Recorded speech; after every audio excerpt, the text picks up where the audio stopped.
This is the Action Movie Guys podcast, bringing you action movie reviews from across the decades, plus box office numbers and insight like never before. And now, your hosts of the Action Movie Guys podcast, Alex and Nate.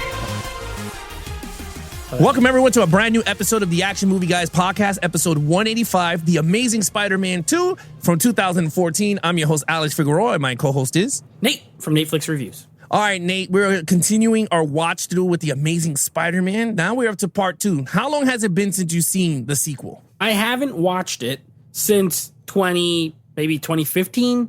No, maybe 2016. I watched this when it came out, reviewed it. First, fun fact, like I said, first YouTube video I ever did. Then, like 2 years later, I watched it again, and I haven't watched it since. So, I would say 6 years at least. Yeah, again, like I've been saying, I watched this on the watch through for that new No Way Home movie. So, this is my third time, I guess. Okay. Not that much I've seen it, but I'm actually dying to go into this movie. There's a lot of cool stuff in this movie I want to break down and talk about. But with that said, let's just tap a little bit on the box office because Nate is a numbers guy. And I looked at some box office numbers between 1 and 2. You're going to be really shocked. So you ready for this? Yes, I'm ready. All right, so here we go. The first one domestically made $262 million, right? Okay. The second one made $202 domestic. Less by $60 million. Then Good. international, it made $495 million on the first film. Mm-hmm. The new movie, it made $506 million. Yeah, it made more. If my quick math is correct, I think the total should be less. It should be less. Yeah, here we go. Worldwide total for the first movie, The Amazing Spider-Man from 2012, was $757 million. The sequel, which is Amazing Spider-Man 2 from 2014, made $708 million. That is a loss of $50+ million. Yeah, $50 million less. Yeah, what do you think? Well, you know what? I mean, surprising, but also not surprising. Surprising and not surprising. Typically these sequels tend to go up. I know the original Spider-Man trilogy, I believe each one made more than the one before. I'm pretty sure. But this one, yeah, I mean, we're going to get into it in a moment. It's interesting, but it's not like insanely crazy to me that it made less. Yeah, I mean, I'm very shocked, though, because in a sequel, especially a superhero sequel, it should shoot up by $100+ million from the first. Right? Like a little bit closer to that. But anyway. At least be even. Not like less by 50 million, you know? Yeah, no, I totally agree with you. I mean, if you want to know the budget, it was 91 million. So it made that money back. So on the sequel. All right. With that said, let's check out what the critics and the audience have to say about this movie with the Rotten Tomato scores. Nate. All right. What are they saying? Well, they're saying mixed emotions. This one has critically, this one is sitting at a 51%. So not great. The first one had a 77 or something like that. Right. So lower, 51%. Audiences were just fresh as far as Rotten Tomatoes is concerned with a 64%. So not as well received as The Amazing Spider-Man 1. Yeah, so the reviews were kind of down across the board, but the critics, it took quite a bigger hit than the audiences. Well, I'm looking at these numbers, but you know what I see, though? I kind of see it balanced. Right? It's not like a shift of 20 to like 60. You know what I mean? Like a 40% drop or whatever you want to call it mathematical wise. But I look at it as a balance, 57 to 64. That's like a balance. That's true.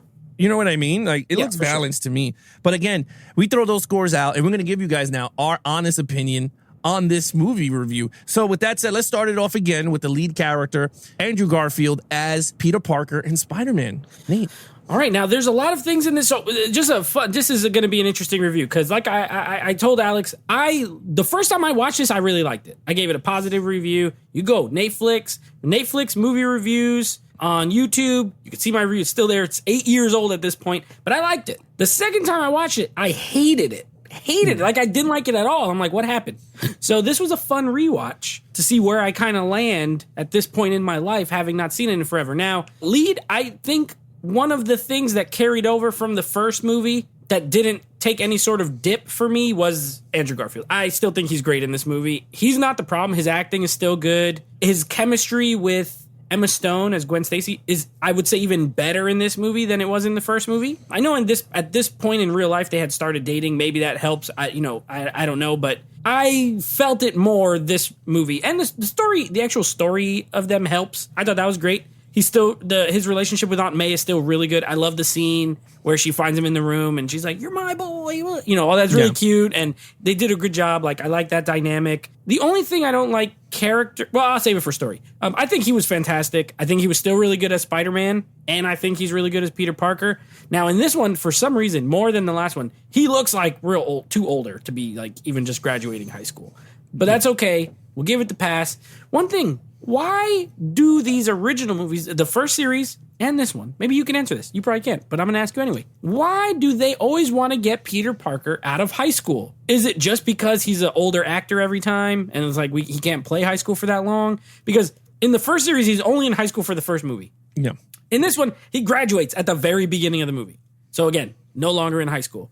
It's like that is a high school character. And they couldn't even get a trilogy or 2 full movies of him in high school. I think it's weird. I'm going to give him a 5 still, but I don't understand why they're always so eager to like get him out of school. I don't know. To be honest, you could be right that all the actors are getting older, so it wouldn't make sense. And I mean, doesn't Tom Holland's characters also graduate by the second movie? No, the third. He's in high school all 3 of his movies. But you know what? To be really honest with you. Yeah, he did, but to be honest with you, Tom Holland looked way younger than Andrew Garfield. He looks like he's still like 17 right now. So yeah, that is true. It could be that. Yeah. And the characters around him look younger too. Zendaya, I mean, I hope I'm saying her name right. And his best friend, they look young. That's true. They do look like high schoolers more.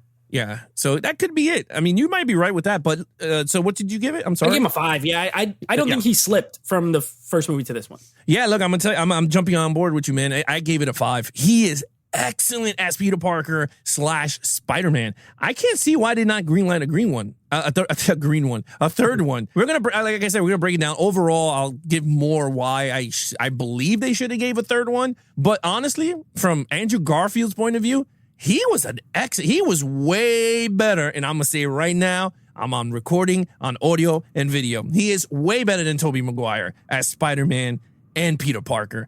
I loved his dynamic with Sally Fields.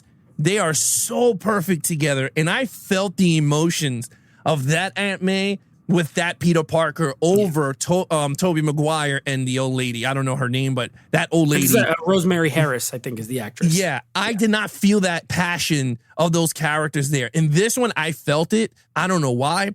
Gwen Stacy, Emma Stone. I just want to tap on these characters quick. I love her. I think she's way better, not saying actress, but she's way better character-wise than Mary Jane. I did not like. Better actress, too. She won an Oscar. Oh, okay. So then, you know what? Better I'll just throw it out to the better actress. You know what? Yeah. I love those 3. They were great. And again, we got the Peter Parker's dad. That's more story, and I liked it. I loved it. It felt very spy-y, and I loved it. I was like, this is really cool. But we'll talk about that toward the storyline. But yeah, overall, man, I felt every emotion with this. Even when they introduced Harry, right? Like, you felt that camaraderie between Harry and Peter. I'm not talking about Green Goblin. That's totally different. That's a totally different. We'll talk about that. But in terms of the characters, Harry and Peter, I felt the best friend. He's super rich relationship with his best friend. So like that, I liked more. We'll get to the alter ego right next. But other than that, look, I gave it a 5. You gave it a 5. Let's talk about it, baby. Main villain, we got Electro, Jamie Foxx, and then, of course, we got Harry as the Green Goblin, because I don't know the actor. Dane DeHaan is the actor. Okay. He sounds exactly like Keanu Reeves when he talks. He does. I was going to say that. His voice sounds exactly like Keanu Reeves. Yeah, he does. I'm glad we gave some 5s out early, because it's coming crashing down quite a bit. Oh. I remember this was one of the issues with the second time I watched it. They immediately went to the too many villains thing. Like, they did it in the second movie. They didn't even wait till the third, at least like Raimi did. Raimi waited for the third one to have too many villains. They went right. They did not need 2 villains in this movie. Now, let's do one by one really quick. Electro, Jamie Foxx. I like Jamie Foxx. I think he's a good actor. I like watching him in movies. I think he's good in comedy. I think he's good in action. I think he's good in drama. I think he's a good actor. Don't hate the casting. I like the casting. I hate the portrayal of this Max Dylan guy. He's a dork, nerd worker at Oscorp who is like a total doofus. And the stuff that drives him to villainy, it is so stupid. It's stupid. Like, you didn't see me. You can't see me. If you just say, I see you, I need your help, he'll be friends with you. That's it. Because Dane DeHaan's getting all beat up. He's like, I need you. He's like, you need me? He just turns into electricity and he can like zoom all around. Like, give me a break. It's a horrible motive. You know, I don't like the motive. Do I like how he got his powers? Mix. Yes and no. I like that he got electrocuted by the stuff, you know, like electric eels. Yeah, that makes sense. No, not the eels. Like the conductor thing, and then he fall in. Yeah. I hate the eels part. Where they're like going on him, and I'm like, oh, come on.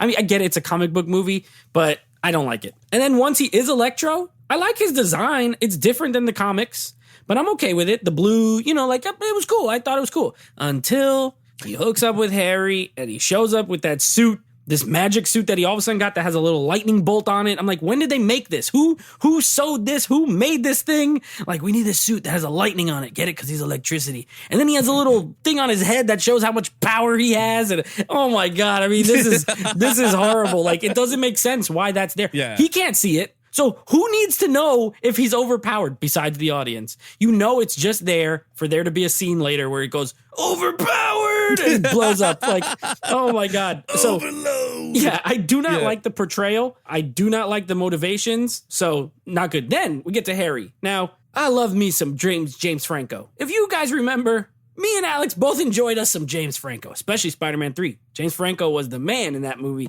He was great. You got Dane DeHaan in this, good actor. I like him, but he right away is a total dick. Like, this Harry is not likable. He's a douche kid. I get it. His dad sent him away. He got issues with it. That's okay. I'm not saying that he can't be that because of his circumstances, but it's just not like you made him the villain like immediately. And they could have built up to it better, is my point. Like, if he was, yes, he did have the friendship with Andrew Garfield, but, you know, everything after, like, immediately, I gotta save some stuff for story. Anyway, I didn't really like it. And then when he turns into, I think they was called New Goblin, was like the term they were using. Oh my gosh. I mean, you want to talk about a horrible design. This guy gets really disgusting and sharp teeth. Then his hair just magically stands up on end like it's full of gel. He looks horrible. I don't like it. I like the mask better. Like Willem Dafoe's like goblin mask. Yeah. Like, put on a mask. This is horrible. I like the glider in this. I think it looks cool. I like the little gadgets. They're cool. The suit looks cool, but like him physically, stupid. And then his motivation, I guess, is more than Electro's, but he's really the secondary villain. He only comes up in the third act for like literally for one scene. He's the Goblin. I gave him a 2. I think the villains are bad. I don't like them, and I think that hurts this movie quite a bit. Yeah, you know, I'm not in the 2 boat. I gave it a 3. I enjoyed. I know we're gonna laugh here. I enjoy Electro, but this is the reason why. Yeah, he's such a comic book character. Like comic book character. Like, he gets his powers just like a comic book. Like, just destiny of him falling into a tank of electricity, eels, and he's getting bit. I don't like him blue. It looked so weird. It did not make sense to me. Like, why is he blue? I guess it's because of electricity, but I'm like, it could be any color. It could have been green or yellow for all we care. Well, he was yellow in the comics. Yeah, he is that, like green and yellow in the comics. Yeah, so it didn't make sense to me, so I was just like, whatever. But I liked that storyline. I agree with you. Jamie Foxx as a human was so nerdy, and it reminded me when he went into the house. I swear to God, I thought when I started to see that and you saw the Spider-Man shit on the wall, I thought we were going to get Smash Mouth. That song, hey na na, bossy chucha, in your dreams you want to, you know what I mean? From Batman Begins, Batman Forever. Remember that when Jim Carrey goes in? Thank God they didn't do. I would have turned it off. But you remember that song when he goes into his lair and then you see the Riddler stuff and then he's talking to the mannequin in the glass and all you hear is that song. I thought of that scene for some reason. That stupid song popped up and I was just like, and he's talking to, he's like, Spider-Man's my friend. He's gonna know it's my birthday. He said my name. He said he needs me. Give me a break. You He idiot. said, like, that was so atrocious. But I did like when he became a villain. I was like, okay, I liked it. It was cool. It is what it is. I can't nitpick as much because I enjoyed that character way better than Sandman and Venom from Spider-Man 3. Like, I'd rather see this Electro than those terrible characters. I hated them over there. too, so I don't know. They're I all mean, in the same, I didn't like they're them all in either. the same but, bucket. no, but I thought this one was more. I thought he was more of a villain than those characters anyway. Fair. But anyway, Harry. I don't know what the fuck they did to this dude. This dude looked like a goblin. Like, I understand they trying to make him into a goblin villain. Literally. Like, he looked like a goblin. Literally. The shit did not work. That design was like so horrible. Like, I was like, who thought of this shit? Like, he just looked so horrible. It reminded me, there was one point, I swear to God, that he looked like Robert Williams in Hook. With the Yeah, with his hair. Yeah, he with the looked hair. like Peter Pan when he was younger. And I was like, what is this crap? I did not like it. For some reason, this dude's disease went super fast, like elevated super, like he was dying in 2 seconds. I'm glad you mentioned it because I had Yeah. notes on that for my storyline part Yeah. because that just doesn't make any sense. Yeah, I mean, I will elaborate more on story, but I just saying, like, he had a disease that magically triggered when he see Peter Parker. And No, he it was- triggered as soon as he found out he had it. His Yeah. dad's like, "You got a disease." He said, "Oh, I'm sick." Right away. Yeah, he was like, and then the Peter Parker, like, he figured out Peter Parker was Spider-Man. That course. was just so bad. I was just like, this is weird. Like, it didn't work for me well with that situation. It did not work at all because then he noticed Gwen, then he saw Spider-Man, and then he went, You're Peter Parker because this is Gwen Stacy. There's no one else that it could be except you, Peter. you said no to give me your blood. It wasn't Spider-Man that said no. It was you, Peter. And if I'm gonna die, I'm gonna take away the one that you love. Oh It my was gosh. so weird, and he sounded just like Keanu Reeves. You're right. It does. was not working. Yeah, it did not work. Anyway, I gave it a 3 for both. I merged both on this one. Each one a 1 You gave each. equals 2. I did 1 plus 1. I gave him 1.5 points each to give him the 3. But yeah, okay. Let's get to. Hey, so action at least we go up a little bit from villains because I thought the true. action was pretty good. All right, I'll just put it here. I have a love-hate relationship with the Times Square scene with Electro because visually I think it's super cool. I do like it. I like the I like the scene, even the scene where they're like running on the steps and it goes in slow motion and Spider-Man's like seeing who's about to touch the rail and like taking their hands off of it. And I love the whole scene as an action scene. I absolutely hate the music in that scene. Where it's like a voice going like, he hates me, he doesn't like me, he wants to kill me, he is my enemy. It's like, what is this, bro? You Like, need a techno. go back and watch that scene and just Oh Jesus! close your eyes and just listen to the music. It's distracting. It's a voice of a guy saying like what Electro is thinking, and it's horrible. So I hate the music in that scene, but I like it visually. I think it's cool. I like the opening scene with the truck. I think it's fun. It's like lighthearted, but it adds like it gives us the Peter Parker humor. You know what I mean? And I like the last fight with Electro in the like electricity in the what is that called? The power plant. grid. Yeah. Yeah. I like that. I think it's cool. I mean, you know, that's how that would probably go. You're fighting a guy who's like pure electricity and can just zap around. You know, the slow motion in this movie worked for me. I thought it looked cool when they used it. They didn't overdo it. And when they did, it looked cool. That's my thing with slow motion. Don't do it too much. And when you do it, at least use it to like emphasize a cool part. And I think one thing Mark Webb did good with the action was that. Like when there was slow motion, it was like cool. So I like that scene. When the Goblin shows up, yeah, he looks stupid, but I do like the scene in the clock at the. I thought the action was good, not great. I'm still not going to give it a 5, but I give it a 4. I think it's really solid. I found it entertaining, the action, so it was good. I don't not the best, but very good. You know, it's crazy. I gave it a 5. I was into this, dude. I was into it. I was so into the action in this because it's like it flowed for me. Like in this one, it felt like he graduated into Spider-Man. Like he knew his powers, he knew how to use it. And I loved it because there was scenes in the film that I loved that he lost his web shooters and he had to figure out like how the hell am I going to use, you know, I can't use my web shooters in certain scenes. He was down to one web shooter and he had to save everybody. I thought it was cool. To be honest with you, I thought it was like a cool thing. I wish they showed more of him switching out the cartridges because I felt like it was like an endless supply of cartridge. Like he was just shooting them all over the place. But Yeah. I loved it, man. You said the Times Square scene. I know that a lot of people are flacking it on it, but I loved it, dude. I thought it was good. I thought it was good. And I thought his portrayal of Peter Parker, Spider-Man, I thought it was cool because he was just like, hey, Max, he goes, I know you. He goes, I saw you. I saved you. I told you I'll be there for you. Like, I thought that whole scene was cool until the guy shot him and he went, uh-oh. He was just some random dude shoots him and it's Spider-Man's fault. That's the kind of motivation things where I hate. It's like, clearly Spider-Man didn't shoot you, bro. Like, relax. But again, I like that. I thought that whole thing was cool. Again, now, towards the ending when they're in the power plant, I thought that was all cool. I was like, you know what? I was like, this scene is really awesome. The colors were popping on the 4K disc. Yeah. I put it on the 4K disc to see it, and it sounded great. It looked phenomenal.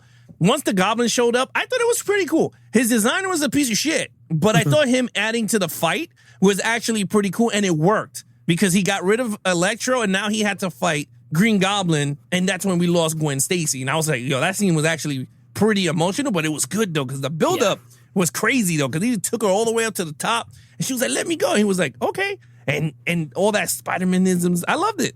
I thought it worked for me. I was like, you know what? That's cool. And then the Rhino scene at the end, I know it's corny, because Rhino in that suit, he looked horrible. Yeah. But I did like the lead up to it when they showed the little kid standing in front of him and he put on the mask and you saw the superhero music getting up. And I was like, oh, this is actually pretty emotional. Like he was going to stand up for New York. And then all of a sudden he was like, hey, man, he goes, thanks for saving the city, helping me out and all that. He goes, go with your mom. Well, I beat this guy. And then he got on top of the car and then he grabbed the bullhorn. I thought it was awesome because he just threw the bullhorn in the back.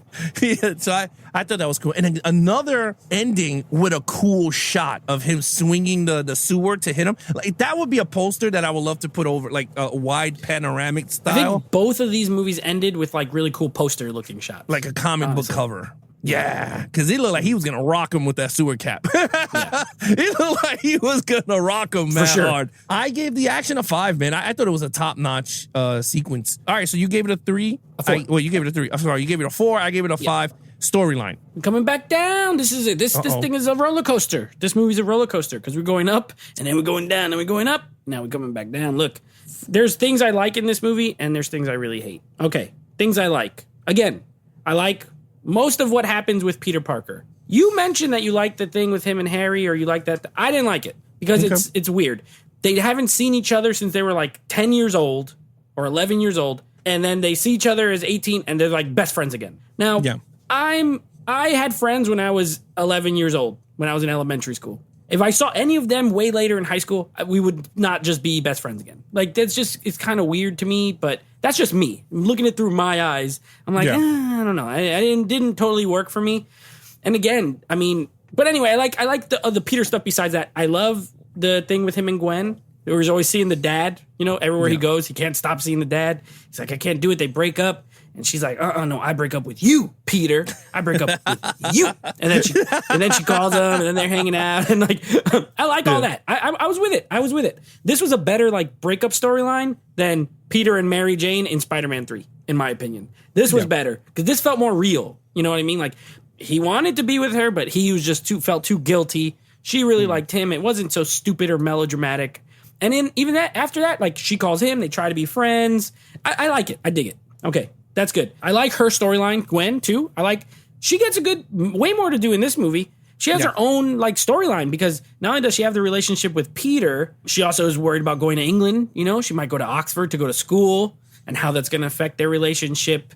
And, she has to make decisions. I dug it. Her last scene where she dies, I thought was extremely well done. That's straight out the comic books. And it's extremely well done. And I'm surprised they went there, to be honest. I remember when the movie was coming out, I didn't read spoilers, but people were wondering if they were going to do it. Because in the trailer, there's a shot of her falling and then it kind of ends. And I honestly went and they're not going to, they're not going to do that. They're not going to kill her. And then they did. I was like, takes some balls. So that's good. Now here's what I hate. A lot of other stuff. First of all, the scene, anytime they're in that Ravencroft Institute, I want to fast forward the movie. That crazy doctor who's making all those crazy faces, and Electro's like, I'll show you who got the power. Yeah, that guy was awesome in Equalizer. And then in this, he's a goofy scientist guy. I'm like, oh my gosh, I hate this. I hated all the stuff with Harry and the dad and the board and Oscorp. It did not work for me. You know, he wasn't there. He shows up, knows how to do like business speak all of a sudden. You know what I mean? I just didn't like it. Then there's Felicia, which, by the way, this movie is full of loose ends. And that's why watching it now, it doesn't fully work for me. Because she's Black Cat, or she was gonna be Black Cat in the future movies, but so they set up this character, but like there's no payoff after this movie. Like this is the last one. So it just feels kind of weird. Him like, oh, you all work for Felicia now. It's like they built her up a little bit, but it goes nowhere. It goes nowhere in this movie. The dad stuff. Now I mentioned in the first movie, they set him up like he was gonna be some crazy reveal. Yeah. And ultimately the crazy reveal is that he used his own DNA with the spiders. And then that was it. There was nothing else beyond that. That was the super important thing he had to upload to the satellite, was that he used his own blood with the spiders. It's disappointing to me. I'm like, what is this? Should have been more, could have been more. And yeah, it's a mixed bag. And so because I like half and I don't like half, I split it right down the middle. I gave the storyline a 2.5. And here's the thing. This movie's like 20 minutes longer than the last movie. But I don't feel like it does as good storytelling as the first movie did. And the first one had less time. You know what I mean? So yeah, I don't really like the storyline overall in this one. A 2.5 for me. When it comes to this movie, man, storyline, I give it a 3.5. I thought I enjoyed it. Yeah. Like I liked it, and certain things I don't like. I'll just do it super quick. What I enjoyed, I loved the Gwen Stacy and him. You felt the relationship on. I loved him and his aunt. That was awesome. She took extra work to pay for his school and to pay for the house, so she didn't even tell him that. And she worked in a hospital, so it was actually pretty cool. And she knew he was Spider-Man, but did not want to tell him that she knew he was Spider-Man. Yeah, which is, I was like, okay, it is what it is. But I thought it was pretty cool. Now, Harry and him, I enjoyed that. And the reason why is Peter Parker never had friends. The only friend he had was a rich guy. So you kind of figured that he was going to lose touch with a rich person anyway. And it's not like they lost friendship. Like, you know what I mean? Like, they didn't end in a bad way. Uncle Ben died. He came and supported him, but then his father threw him, put him to the, send him away from. So it wasn't his fault. I thought it was pretty cool. Now, the evil version's horrible. But it was just bad. My good stuff. I love the dad sequences. I love that opening sequence of the freaking fight in the plane going down just to get that important file to go up. I thought that whole thing, I'm a sucker for that stuff. Like, I don't know why. I thought it was cool. It felt very spy genre in terms of this Spider-Man movie. It felt like an action movie. Like, it just felt like that's what you're getting with this. Not a typical superhero movie. And I enjoyed it. I thought it was pretty cool. And then he found out that his father put his DNA. Now you understand why Peter Parker was Spider-Man. Because he was like, he has his DNA. So when the Spider-Man bit him, he didn't get the bad effects. He got the good effects. Where Harry became an ugly goblin when he put the DNA in him. Which Peter told him, I do not know how this is going to react. Yep. I thought it was cool. And then they closed it out with him and his father, like telling him, whoever reads it, and which was he knew it was gonna be Peter. He was gonna find out. So he was like talking to Peter. I have a question for you. Doesn't that? Well, for me it does, but maybe it doesn't for you. But doesn't that kind of take away from the mystique of Peter Parker randomly getting bitten by a spider and getting the powers? Like, it's over-explained to me. Like, oh, it's because it's his dad's DNA. Now he's the only one that could have ever been Spider-Man. It takes the randomness away to me.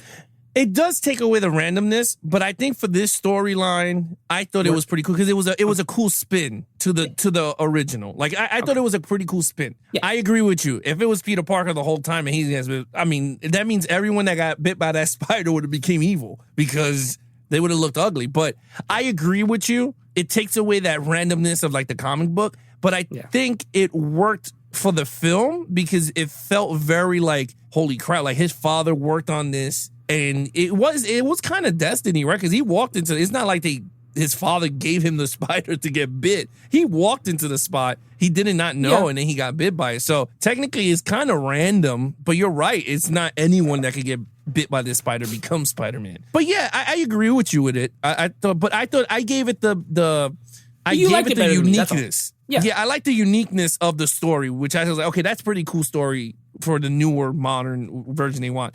Anyway, and I just didn't like the rest of the stuff. Anyway, with that said, I gave it 3.5. I thought there was a lot of positives with this, with the action and the storyline. It worked for me more than you did. Yeah. But I gave it a 3.5. You gave it a 2 overall. 2.5. 2.5. Overall, 2.5, you know what? It's like middle. It's middle for me. It's the same. I gave the overall the same as the storyline. I gave it a 2.5. Now, don't get me wrong. To me, this one is almost on, and I think my total score when we get to it, I think it's the same I gave Spider-Man 3. I don't remember, but they fall in the same league. Like, I can watch this movie. You know what I mean? There's just a lot that I don't like and some stuff I'm okay with.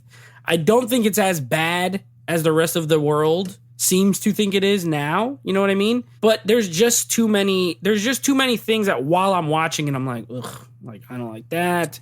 I don't like that. That is stupid. The music, I hate the music in this movie, like the musical choices. I hate that electro part. I really hate it. I hate when he's working on his stuff in his room and it's that stupid like pop song that he used to come on the radio all the time. I will do it for you, and I'm like, oh my god, I hate this song. But like, it just doesn't it's not cool. It wasn't that cool to me. But I hate that part.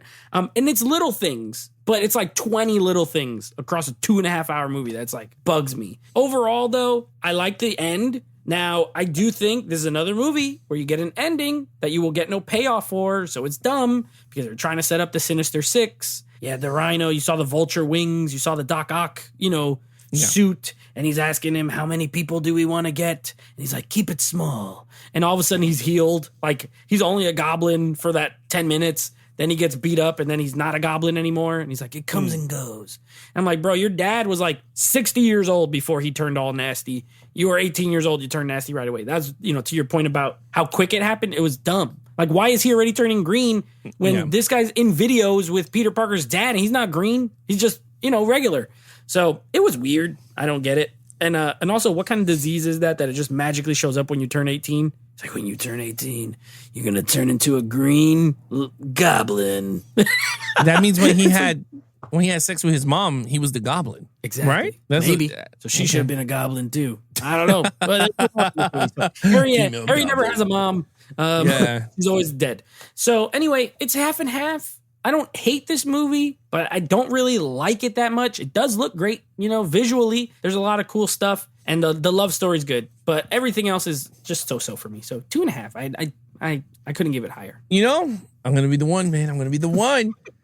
I love this movie, man. I thought it was good. I really dug this. I'm gonna be honest. This movie was way better, and I'll say it right now, way better than Spider-Man 3 by every form and factor, from actors to storyline to action sequences to 2 villains instead of 3. One less villain. Yeah. Yeah, one less villain. Yeah.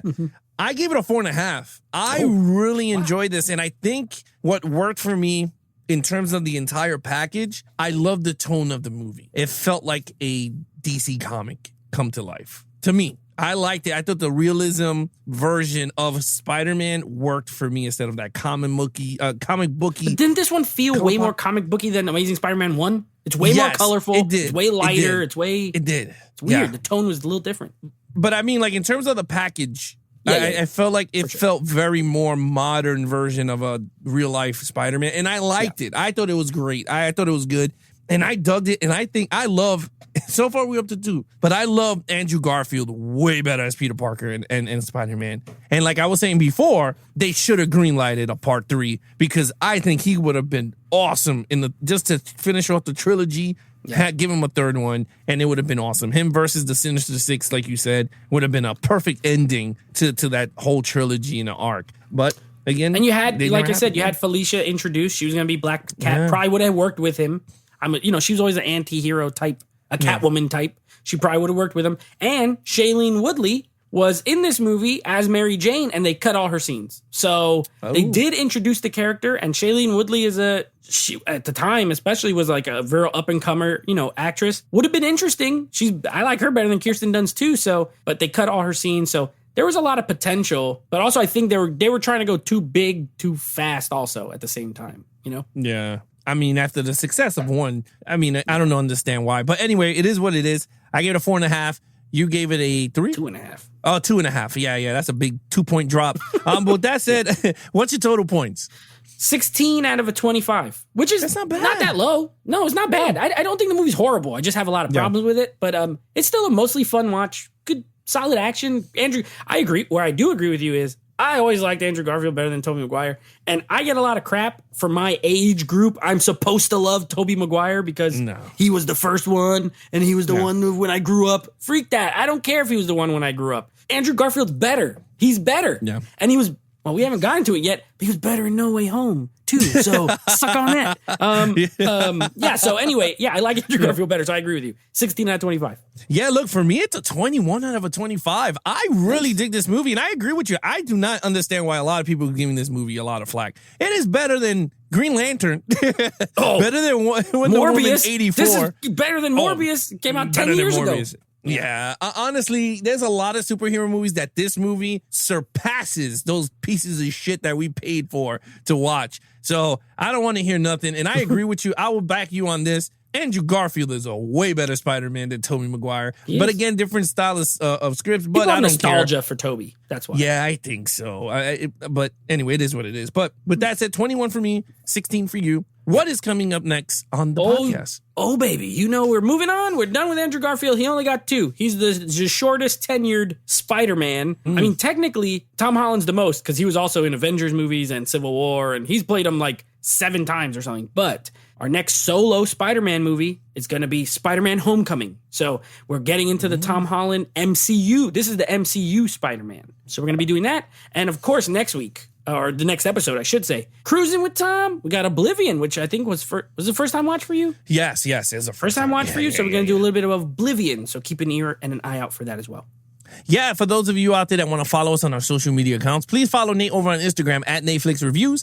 Check out the podcast with him and his friends called Netflix Movie Reviews. Anything action movie, guys, head over to youtube.com/Geeks and Flicks for the video version of the podcast, or head to our official website at www.geeksandflicks.com. There you have the podcast, audio, video at the same time for your favorite episodes. You got merch for the action movie guys and Geeks and Flicks. And of course, the Patreon. If you want to join the Patreon and watch the behind the scenes of your favorite podcast, you can do so by joining our patreon.com/Geeks and Flicks. Other than that, I'm your host, Alex Figueroa, and that is Nate from Netflix Reviews. Be awesome to each other and geek out.